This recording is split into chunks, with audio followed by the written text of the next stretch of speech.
la antigua iglesia. Tenéis que hacer un poco de abstracción, olvidaros de esos arcos ojivales que veis ahí. Eso es un añadido posterior, una apertura de ventanas posterior. Esto era la iglesia de Maro y su entrada tenía lugar por esta parte. ¿Dónde exactamente se encontraría? ¿En qué parte del muro? Si era por la parte de la torre y se descendía. Efectivamente, la entrada de la iglesia se hacía por esta parte. Y arriba, si nos separamos, vemos todavía los restos de lo que debió ser la fachada sur, que era la fachada noble. Cuando se construye esta iglesia a partir de 1807, no debió ser después de 1807 porque vino rápidamente la guerra de la independencia, la invasión napoleónica y muy probablemente en esa fecha no se emprende la construcción de la iglesia. Habrá que esperar seguramente hasta 1814, 1813-14 y será entonces cuando se construya. Vean la crestería, restos de la crestería no completa, solamente se conserva media, de lo que debió ser la fachada noble de la iglesia que daba hacia la zona de la antigua Puebla, de la antigua localidad, que era la actual casa de la marquesa, con una entrada no por aquí sino por la parte lateral. Cuando se incendia la iglesia hacia 1870-74, cuando se incendia, se decide, como os he dicho antes, construir la otra. Ya os lo explico mejor dentro, sentado, sin que nos dé el sol. Se decide construir la otra y entonces la entrada de esa nueva iglesia será por la plaza de la antigua, lo dicen los documentos, no por donde hoy se entra a la iglesia, sino por el actual paseo. Esa era la entrada. Y había adosadas dos casas.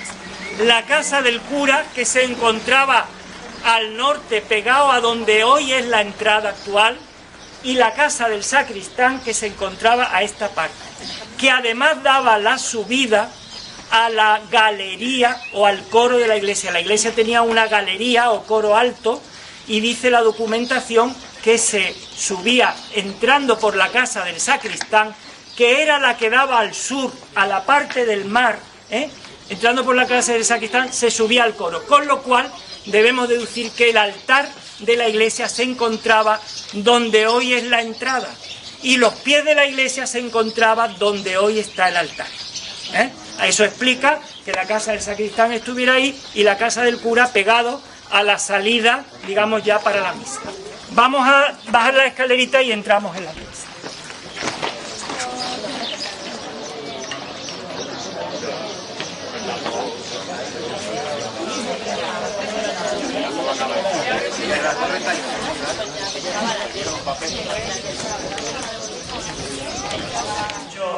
Hay páginas web donde encontramos. Maro tiene una iglesia de las maravillas del siglo XVI.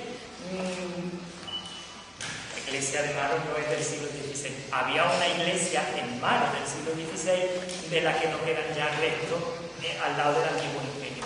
Entonces hemos visto primera iglesia del antiguo ingenio, en funcionamiento hasta después de la guerra de la independencia, sobre 1814-15, se construye la segunda iglesia de Maro, puesto que aquella se incendia. La segunda iglesia de Maro todavía se conserva toda esta nave.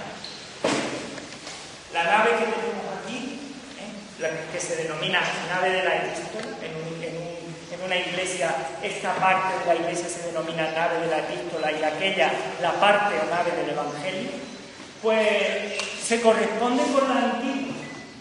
Se conserva, sería interesante con un arquitecto y si se conservara algún plano antiguo del momento de la construcción de la tercera iglesia, qué es lo que se conservó y qué es lo que se puede apreciar.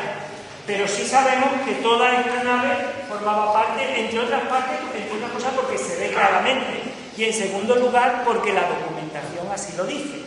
La iglesia se ha quemado y en parte de esa iglesia, que es propiedad, dice el documento, de los Pérez del Pulgar, y en unas casas adosadas a ella, propiedad también de los señores Pérez del Pulgar, se está construyendo la nueva iglesia. Y esa nueva iglesia se bendice 1800, en torno, ahora mismo la fecha no la tengo precisa en la memoria, pero en torno a 1890, 1889, 1890, es cuando se bendice esa iglesia. Encontré el acta de bendición de la iglesia en el archivo de la Catedral de Málaga, en un legajo donde uno no se podía imaginar que estuviera ese documento porque no trataba sobre estos temas. Apareció el acta de bendición de la iglesia de Maro y el acta de bendición del cementerio de Maro. Por eso sé precisamente la fecha de uno y la fecha de otro. Bien, a esta parte se amplía, se adosa, pero se aprovecha la parte de la iglesia antigua que estaba todavía en condiciones de ser aprovechada. Y como veis, la nueva, la parte moderna, es una nave rectangular, una planta basilical de reducidas dimensiones, cubierta por una fundición muy barata, muy económica, que son las armaduras de madera. Desde cuando los reyes católicos conquistan todo el antiguo reino de Granada, tienen que construir tantas iglesias o reconvertir mezquitas en iglesias que se utiliza mano de obra morisca, y primero se llamaban mudéjares, antes que moriscos se llamaban mudéjares, y ellos utilizaban sus técnicas constructivas. Las iglesias las construían musulmanes con sus técnicas de construcción y de cubrición. Y la manera más barata de cubrición era lo que se llamaba la carpintería de lo blanco, es decir, cubrir las techumbres con una armadura de madera que podían ser más simples o más complicadas, y luego colocaban las tejas y saltaban. Pues bien, aquí encontramos una armadura de madera del modelo más sencillo, el modelo básico podríamos llamar, que son las armaduras de par hilero. Son una serie de pares que se van cruzando, y luego una serie de vigas transversales cubiertas por tablón. Eso es todo, es la forma más sencilla. Hay otra que ya es más complicada, de par y nudillo, que se llama, que es la que tenemos en la iglesia del Salvador de Nerja, que puede tener forma de grandeza o no, que tiene tirantes de madera que van desde un lado de la base a otro, como ocurre en El Salvador, de donde cuelgan las lámparas, con una serie de dibujos y motivos geográficos. Bien, esta es la más simple. Y en línea con la moda de la época, se abren ventanas ojivales, porque estamos hacia 1880, años 80 y 90 del siglo XIX, es el revival del neogoticismo, neomudéjarismo, todos los estilos medievales, ya sean islámicos, ya sean cristianos, como puede ser el gótico, se ponen de moda, son revisitados y se empiezan a construir montones de edificios en ese estilo, y el primero de los cuales fue el Parlamento de Londres, la Casa de la Marquesa, que precisamente en este momento se organiza en torno al nuevo jardín, etc., tiene arco también de herradura en claras connotaciones estilo neomudéjar, muy en línea con la moda de la época. Luego, arcos ojivales que de ninguna manera nos está indicando que estemos en un edificio gótico, sino en un edificio que tiene, entre otras cosas, reminiscencias neogóticas. Nada más, aquí se venera a la Virgen de las Maravillas, patrona de Maro, aunque se dice que la Virgen de las Maravillas es patrona desde el siglo XVII y XVIII, eso no está en absoluto documentado. No hay documentación alguna que nos diga que la patrona de Maro es la Virgen de las Maravillas desde mucho antes. Sabemos que la Virgen de la Angustia es patrona de Nerja desde mediados del siglo XIX, está documentado. Aquí no, pero sea como fuere, aquí se venera a esta Virgen. Las imágenes que hay no son de valor artístico. Parece que Muri documenta que aquí se conservaba en esta iglesia un cuadro pues, del siglo XVI, probablemente del Renacimiento italiano. Él dice que de Rafael. Yo, habiendo visto la fotografía del cuadro, no creo que fuera de Rafael, pero sí que albergaba algún elemento artístico de valor en esta iglesia. Hoy no, lo que tenemos son humildes esculturas, lo que llamamos en historia del arte holots, porque son figuras de escayolas que se fabrican en serie en una localidad de Gerona que se llama Olza.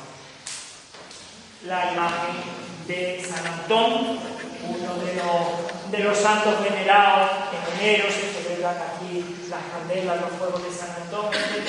Es una de las tradiciones populares.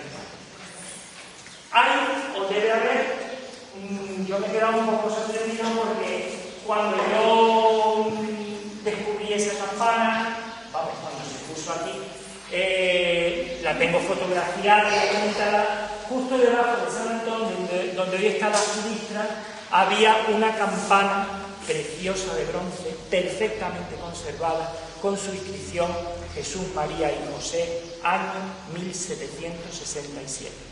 Campana con una cruz, con peana, con flores de lis y estrellas de 8 puntas, que seguramente procedía de la iglesia primitiva y que seguramente fue donación de este cañaveral que adquiere el ingenio de Maro en torno a 1845-50 y dota a la iglesia, pues seguramente, de un ajuar litúrgico y de su nueva campana. Esa campana debió ser trasladada a la iglesia antigua y posteriormente, no sabemos si colocada durante algún tiempo en la tercera y última iglesia o se conservó guardada en algún lado. La cuestión es que es perfectamente limpia y en un estado de conservación magnífico. Ha estado durante varios años colocada ahí. Imposible llevársela porque pesaba, era una barbaridad. Me dice Antonio que él piensa que la han guardado en una dependencia que hay aquí, pero que está cerrada con llave. No podemos cortarlo.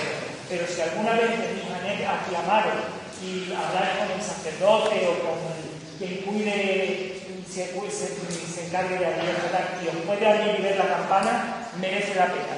Yo prometo en la web de la Volaera mandarle a Dori esta noche un par de fotos de la campana, detalles, para que todo el mundo entráis en la web y podéis ver.